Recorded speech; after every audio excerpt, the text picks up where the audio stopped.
Okay, good morning everyone. So I do work with AXA, so it's not AXA, it's actually AXA. AXA Partners, which is a fully owned company of the AXA Group. And as you would imagine, I could be involved in insurance. I actually am not. This is the services part of the business that we procure and provide to our sisters company, but also to third-party companies, competitors of AXA, car manufacturers, travel companies, and many more like card issuers and so on. So my responsibility spans the entire 7 countries that we operate in Asia. We operate 24/7, 365. We deal with roadside assistance, travel assistance, home and concierge. And we have also a very large activity around health claims management, which brings its own set of very particular and sensitive issues in terms of data management. Thank you, Jean-Remi. Aram, do you want to give a quick intro as well? Sure, thanks. Hello. Yeah, maybe take the same, skip the other one. Okay, thanks. Good morning. I, as part of running this practice for KPMG, do two things. One, I focus on people, and that's a very, very interesting dynamic, and that's not the focus today. But that's the second part of what I do, is about talking about culture, and how does culture matter, how does change matter, and this is the single biggest focus for a lot of the organizations that we work with today. And cyber is just an element of that, but there's a bigger, larger agenda around transformation that everyone's going through. And there's a lot of proliferation of technologies that are going to change the way things work in organizations. And our focus is around how do we help people make that transition happen? How do you create an environment where people can take advantage of what's happening out there, but also then be part of that and drive it to the next level. So very happy to be here. In joining this panel, so thank you. Thank you. I have a question. Cyber has, there's a lot of attack vectors out there, evolving with very advanced players meaning from the Koreans to the Chinese and the Russians, etc. So perhaps to each of you, what might you consider as your baseline of, have I covered my bases? If that question makes sense. Security what? At what point do you say, hey, I've covered my bases? I mean, there are certain forums that do day zero notifications, for instance, in terms of attack vectors and the like. But, you know, with 1,001 different factors to consider, there's no one expert. And there are many firms will claim to say, hey, we can catalog your entire sort of risk exposure out there. And here are our responses to the 439 attack vectors. I mean, have I got my bases covered when you go up to the board and say, hey, I've got this program, I've done this, I've covered it with this vendor and that vendor? Well, maybe I'll try to explain what we do at AXA. I mean, the AXA Group has been fairly concerned and involved in providing security. So so far, we haven't had a major data breach, at least that we know of. The group is actually pushing a lot of initiatives around security, which are aiming to standardize everywhere around the world where we operate the basics for security. We aim to move into the quartile 1 part of the risk scope. We have the minimum technical security baseline, the information security instruction set, ISO controls that we are trying to implement.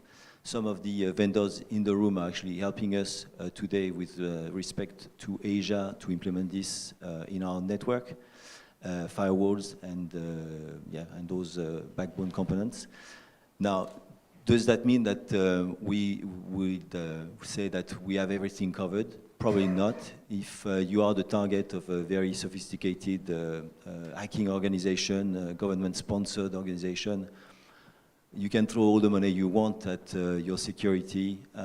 They will be able to actually breach.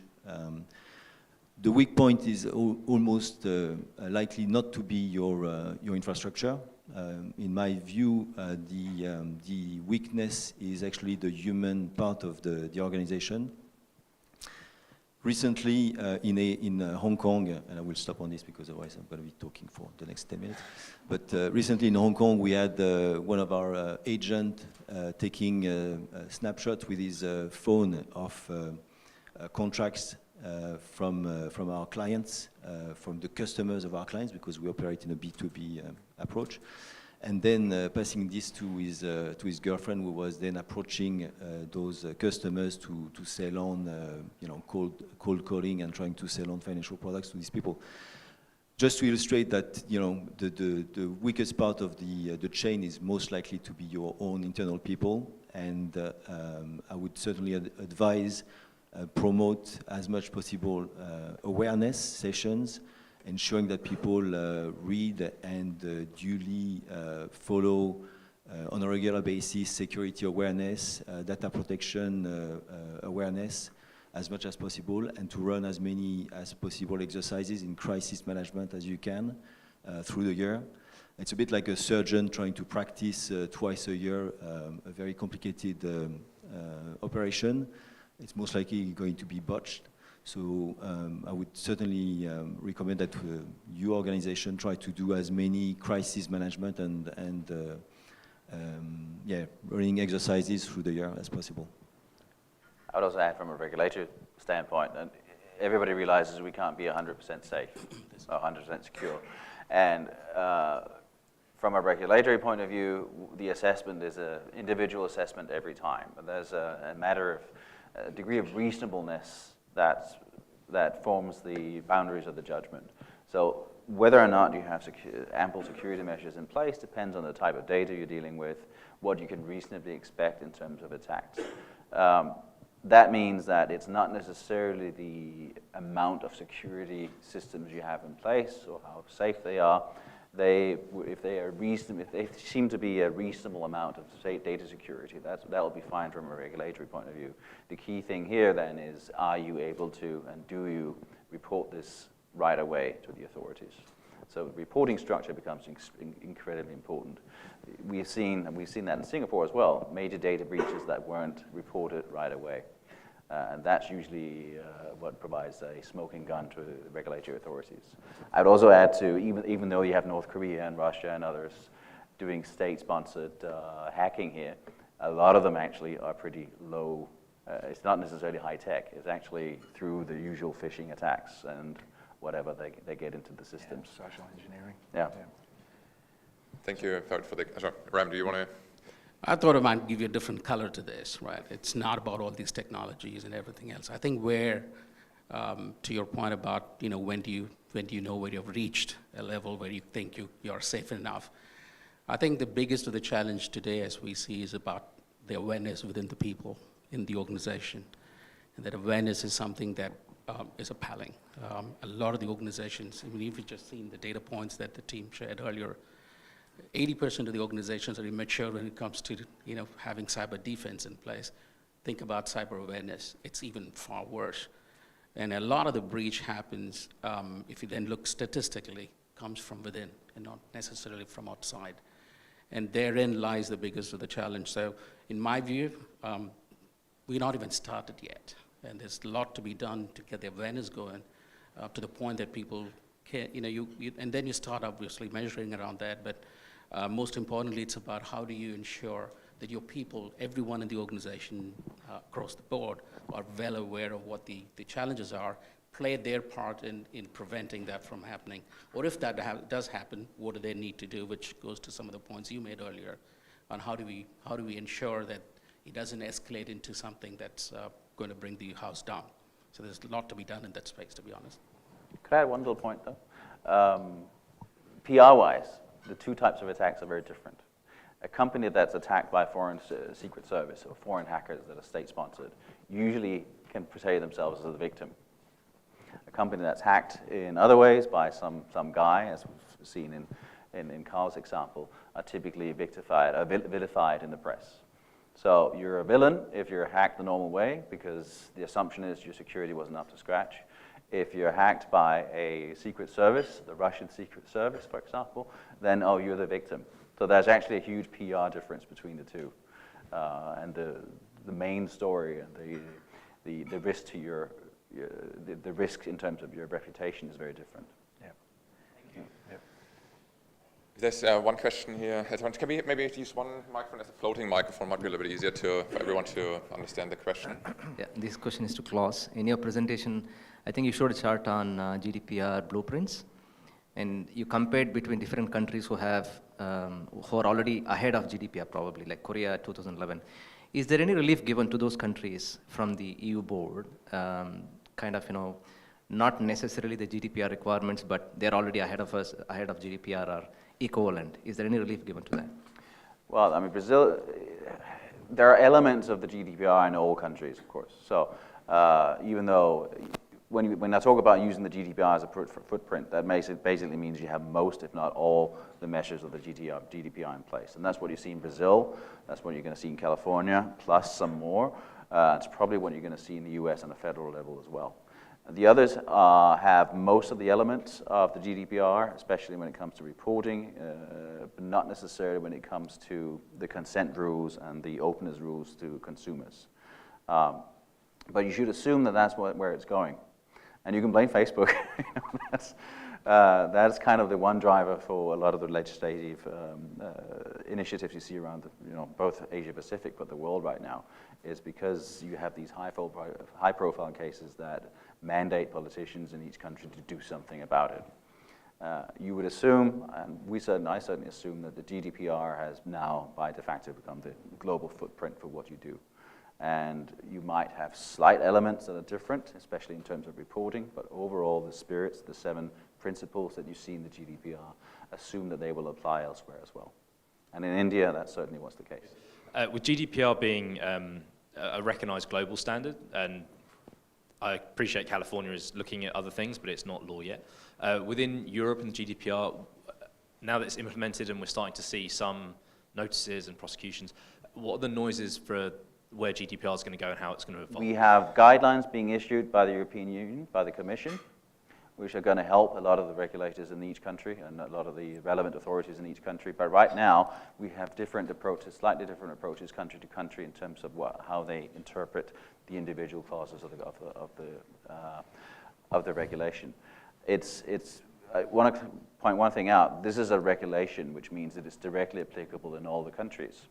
Whereas, as opposed to the previous directive, personal data directive, which was supposed to be implemented by law in each country. So this is directly applicable, which means that all countries should, in theory, have completely the same interpretation of what's in the law or what's in the regulation. But in terms of practically putting this into force everywhere, and the types of cases that you actually pursue and ultimately issue fines for, that's very different from country to country still. So it's too soon to say where will it go. To feel that future direction is currently more in the hands of the implementing authority as opposed to the European Union? With the exception of the fact that they are issuing guidelines. So they're working these guidelines out, but they take time because it has to be, it has to be consensus driven. But even with the guidelines in place, you will see some kind of variation between countries because it's local customs vary. The role of the regulator, whether they're hands-on, hands-off, vary from country to country as well. So you will see some kind of variation between countries. But they will also rely on each other's decisions. And ultimately, some of these larger ones will have to be tested in court. So the Portuguese example probably will go to court. And we need the Portuguese High Court in the end to decide whether this is actually applicable, whether the principle is applicable in that way. It'll take time. Yeah, still early days. Yeah. Hi, my question is to Carl. Carl, I'd like to understand, how do you see the threat landscape changing? 2017, 2018, we were like ransomware, malware ruled. And now we see that it's more moving towards cryptojacking, PowerShell, etc. How do you predict 2019 threat landscape to be? Prediction's always difficult. From what I've seen is that attacks are becoming more sophisticated and targeted towards individuals. So there's a lot more of sort of the spear phishing type incidents we're seeing. I spoke to somebody only a couple of days ago that released $10,000 to a hacker on command from the CEO, and I tell you what, I had to look at the email for a couple of minutes myself to see that it wasn't real. So how is anybody that hasn't been through a training issue or anything, how are they supposed to be able to see something like that, right? So I just see it getting more targeted, and of course the cyber criminals aren't going away. The more sophisticated our systems and protection get, the more sophisticated they get. It's just going to sort of continue along the same vein, but I think over time we'd probably see the more generic stuff become less of, because our protections are getting better around that sort of stuff, and it'll become more targeted. Jean-Remi, you want to? Yeah, just to add to this, I think we've seen recently in AXA a wave of spear phishing attack. We had it in the past with emails, and it's been now coming through WhatsApp, very directly, nominatively sent to directors across the company, with a very nice picture and the name of the group CEO, asking, like for a very prompt action in terms of finalizing a merger and acquisition and then making a payment.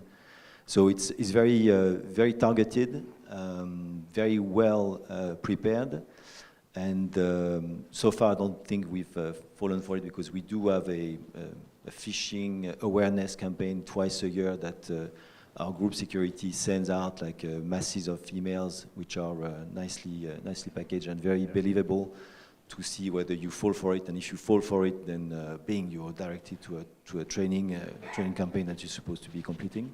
But it's been it's been very much active in recent weeks for us. Carl, you said about 30% organizations being mature. I'm very gladly happy and surprised as well, because in my view, that may be a single-digit number at best. Because from education to awareness to implementation, deployment, and maturity, I don't feel. But just to corroborate to that point, the last point you mentioned was about security as a cost, and that's a perfect point for this group and panel to understand. How that cost is being turned into a business enablement activity. Is there a framework that anybody has defined in your 30% mature organizations? So you'd be more interested in just understand how the business is addressing the cost element, or how they're seeing security programs? Also, actually explain converting it into like kind of a business case and actually getting benefits out of the security investment, correct? It's a business case, is simple to say. You can put like 50 million Google and say 1% probability costing whatever, $500,000, putting this is 200,000, ROI is 2.5, done. But that doesn't happen that way for these type of activities. So what is behind the scene that can be utilized to make this CBA more powerful? A lot of CIOs or security specialists are putting the cost budgets up to the board in very technical terms. If we throw X amount of dollars at this, we can put this software in place and this program, but they're not really addressing the core business requirements. So I always encourage the CIOs or whoever's representing the company to the board to put it more in business terms. We need to spend this money. This is going to be the direct impact on the business. We're going to protect these servers. The potential implications for our business is so on. Don't use third-party examples as examples of what can go wrong. Just really hone in on the business. So if we don't protect these contracts over here and put the right protection around it by using this product that I need approval for, if these contracts are compromised, this could be the potential fallout and the cost of the business. So giving it to the business in real terms, I find I get better cut through on getting budgets through that way.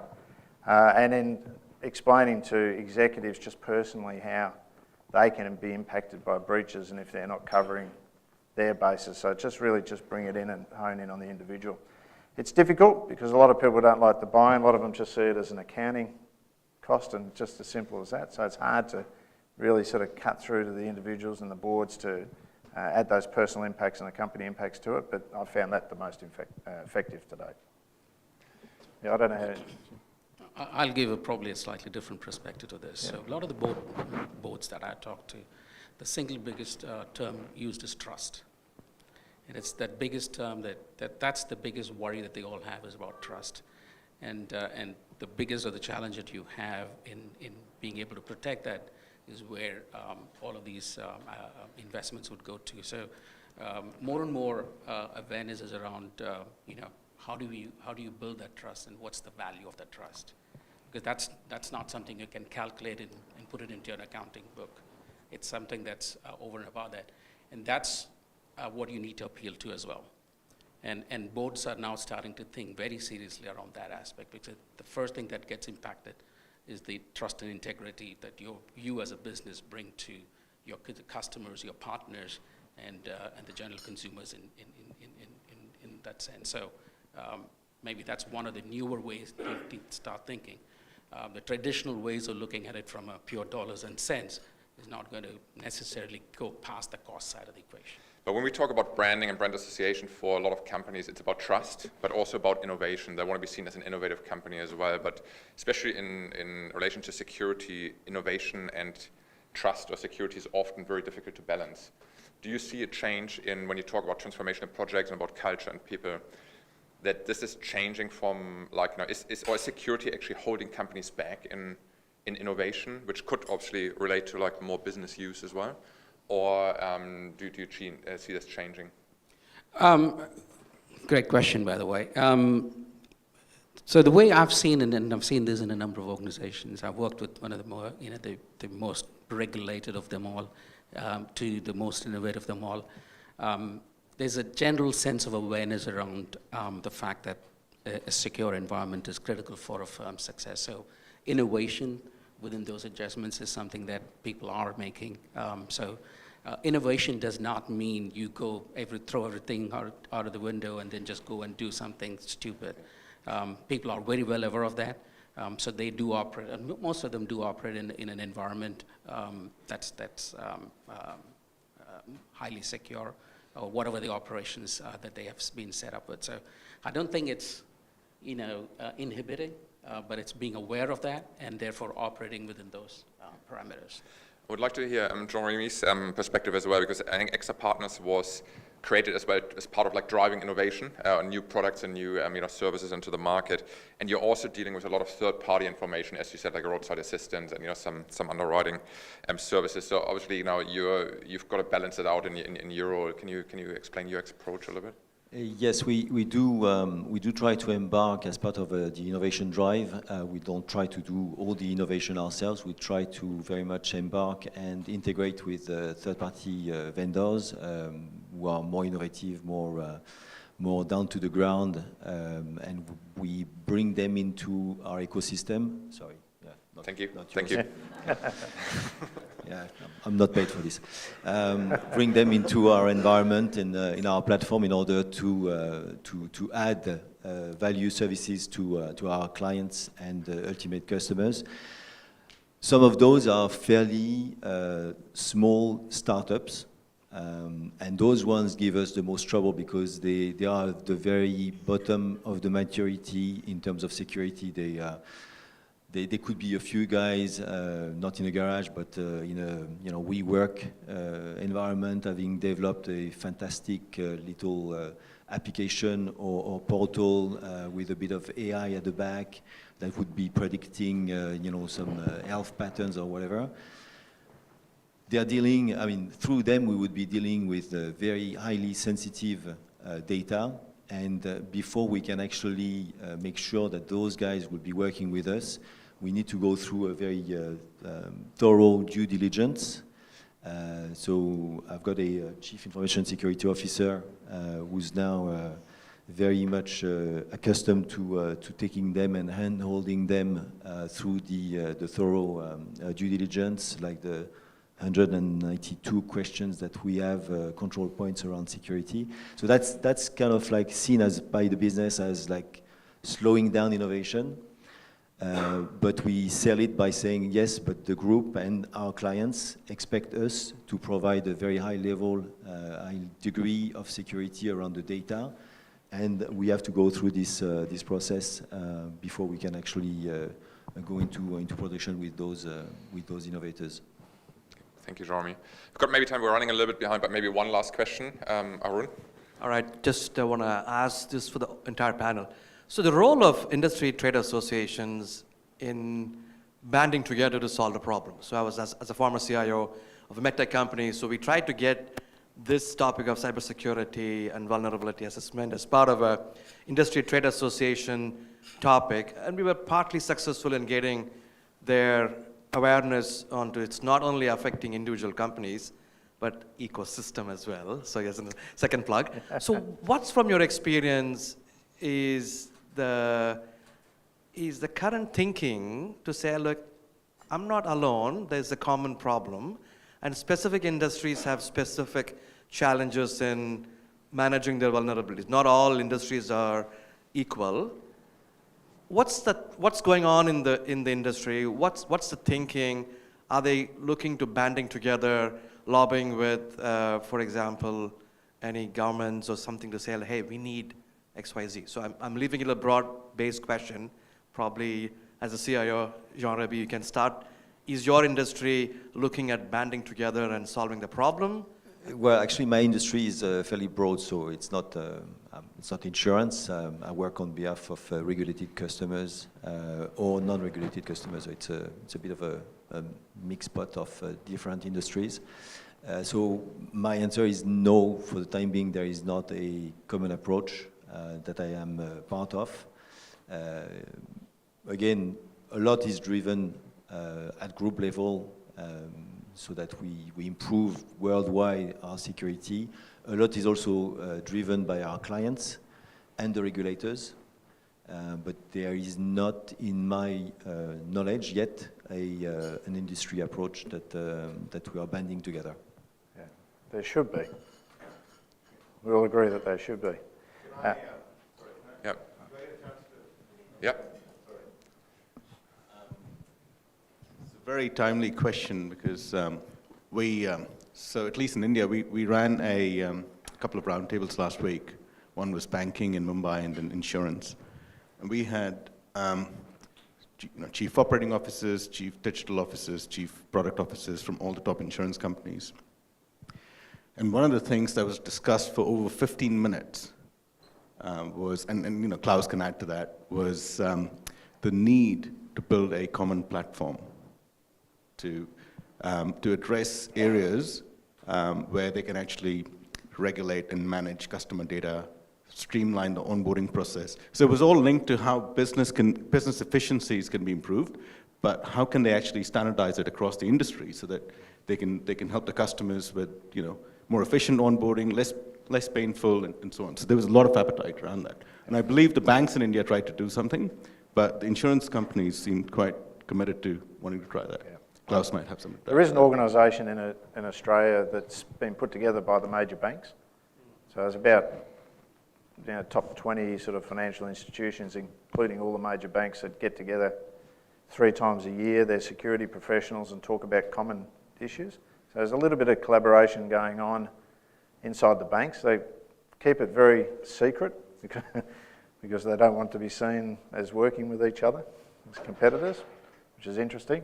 But they are making some headway in sort of some common problems that they have. But that's the only one I've come across. But it really does need to happen. It was always interesting to me to see all of us fighting it from different angles, yet we've got the same problem. Why don't we collaborate and all get together and solve the problem? So, yeah, it needs to happen. Certainly in the US, there's been a lot of lobbying efforts ongoing, especially in the tech industry. The tech industry's lobbying efforts have been marred a bit by the fact that it's become, on the online space, it's become a bit of duopoly, and they don't necessarily lobby together. But if you look over the past decade, there have been plenty of lobbying organizations that would take care of the tech sector and also the banking sector. The European Union did see lobbying efforts made when the GDPR was put into place. Right now, it's a little bit in a hold, wait-and-see mode, but you're probably going to see more of that happening again once we start seeing implementation happening and how it's being applied to banks in terms of fines and whatnot. Two basic, simple questions. First is that presume you have spoken to a lot of clients across the Asia-Pacific region. Some of the basic questions I have here is the requirements or the cybersecurity landscape maturity in the regions, whether it's from a governance standpoint. I think you mentioned earlier that the GDPR could potentially be a universal standard for the region, and whether there's a timetable across the Asia-Pacific country, or particularly ASEAN. That's question number one. It looks like there's no compulsion for any deadline for that. Question number two, obviously, from the end-to-end implementations of the cybersecurity, particularly for ASEAN, I'm trying to understand this insightful sharing session today in terms of trend. How does it translate into a potential opportunity in ASEAN? And that has a lot to do with the maturity of the cybersecurity landscape in this region. Could you share with us some insight view on how you see ASEANs and all that? Well, certainly from regulatory speaking, it's very different from Asian country to Asian country. It's not a very homogeneous region. You go to Indonesia, it's hard to envision a GDPR framework being put into place in any meaningful way. It could happen in Singapore, but to be honest, the Singaporean approach is usually that to say that we're good, we know what we're doing, it works fine, so we may not want to change it too much. That is, you are going to see changes happening in Singapore in the next 5 years, I'm sure. I don't think it'll happen right away. The big question in ASEAN is enforceability. Even if you put these rules into place, are they going to be enforced in any meaningful way? And that's where big business is at play, of course, because those are the ones, the big multinational companies are the ones that might be under scrutiny, but small and medium businesses in each country probably wouldn't be as much. So it's a tough region when it comes to having certainly a uniform approach to GDPR-like legislation. So Singapore, yes. Indonesia, Philippines, not so much. Malaysia, perhaps.